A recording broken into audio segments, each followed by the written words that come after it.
एक कप कडू कॉफीने कदाचित माझा जीव वाचवला असेल.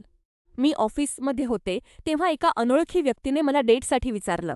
तो आत्मविश्वासाने बोलणारा, जुन्या विचारांचा आणि दयाळू वाटत होता. म्हणून मी कॉफी डेटसाठी हो म्हटलं.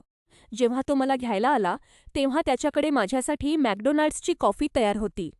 पण त्यात साखर नव्हती. मला गोड खूप आवडतं त्यामुळे मी ती पिणं थांबवलं आणि फक्त पिण्याचं नाटक केलं. त्या एका छोट्या गोष्टीने माझ्या मनात शंका निर्माण केली.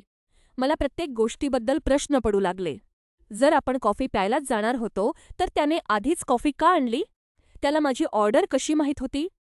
त्यानंतर गोष्टी विचित्र होऊ लागल्या. तो आपल्या ठिकाणावरून थेट पुढे निघून गेला. त्याने आपल्या कामाच्या ठिकाणाबद्दल खोटं सांगितलं. आणि तो वारंवार एकच प्रश्न विचारत राहिला की मी कॉफी संपवली आहे का? त्याने मुख्य रस्ता सोडून पूर्ण अंधारात असलेल्या जंगलाच्या दिशेने गाडी वळवली. ग्लोव्ह बॉक्समध्ये काहीतरी जड आणि धातूची वस्तू आदळल्याचा आवाज येत होता. अचानक तो वेडावाकडा वागू लागला. तो गाडी झोपावत होता आणि ओरडून सांगत होता की तो कान्ये वेस्ट आहे आणि मी त्याची किम कार्दशियन आहे.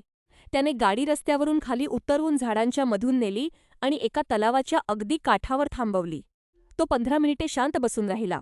त्यानंतर तो त्या गडद अंधारात बाहेर पडला. तो कुठे गेला हे मला कळत नव्हतं. मी घाईघाईने माझ्या एका मैत्रिणीला मेसेज केला की मला काहीतरी कारण सांगून फोन कर, जेणेकरून मी तिथून निघू शकेन. जेव्हा फोन वाजला तेव्हा त्याने फक्त माझ्याकडे पाहिलं आणि विचारलं, "तर तुला आता जावंच लागतंय?" त्याने पूर्ण शांततेत मला घरी सोडवलं. त्यानंतर मी त्याला पुन्हा कधीच पाहिलं नाही. मला आजही प्रश्न पडतो, जर ती कॉफी गोड असती तर मी ती संपवली असती का? आणि जर मी ती प्यायली असती तर आज मी जिवंत असते का?